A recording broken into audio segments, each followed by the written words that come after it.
The next thing I want to point out, and it's probably the most important part, is loading rates for the upcoming year. This is kind of like availability, and it just kind of depends on how your operations work and what you're trying to achieve, but there's a couple of different ways to put up next year's pricing. The first one I'm going to start with is morning tour, and this is at the optional level. So I can just go in here and adjust your pricing as you normally would. One nice feature I want to just point out here is the display strike-through pricing. This is a nice feature here. I just want to show you it. It basically just adds, let me just go back here. One thing I will point out, if you're setting up rules, make sure to enable them and disable them when you don't need them, because it does things like this that affect your pricing and availability. So let me just refresh this. Yeah. So if I go here now, my morning tour, see how it's created this strike-through price. And this, again, is just to encourage urgency to customers. They see, oh, maybe I'm getting a discount here. I'm going to go through the checkout now so that I get the discount before it wears out. So that's nice there, just to add a strike-through price. Some other things that are really useful, just on the option. If I go back in here, just adjusting the pricing. I do want to just point out, though, if you adjust the pricing here, it applies right now and immediately. So if I had set this to always available, the pricing you set here is going to take effect tomorrow or today. If you want to take effect for future dates, there's a couple of different ways to do it. One way is through rules.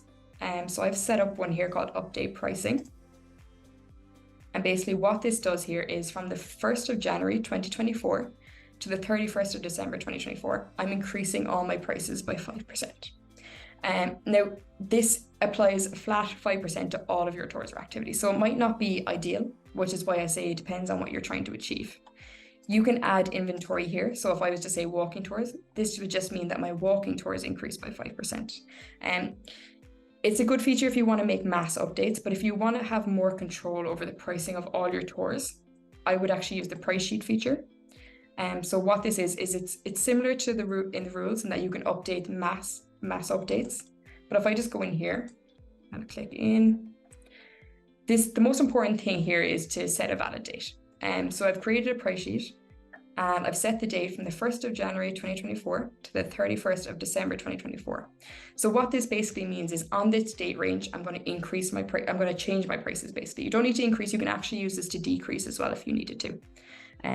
You've set a net rate price sheet. How this is going to work is it's going to take effect for anyone that makes bookings through your point of sale and anyone that makes bookings through your website.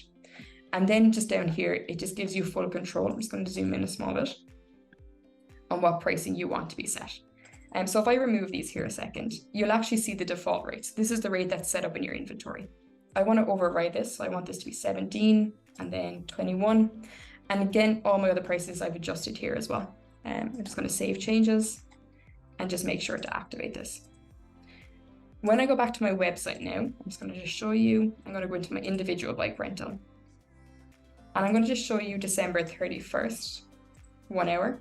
So this, remember I said the date range is meant to start on the 1st of January. So this is the standard rate that I have already set up. It's $12.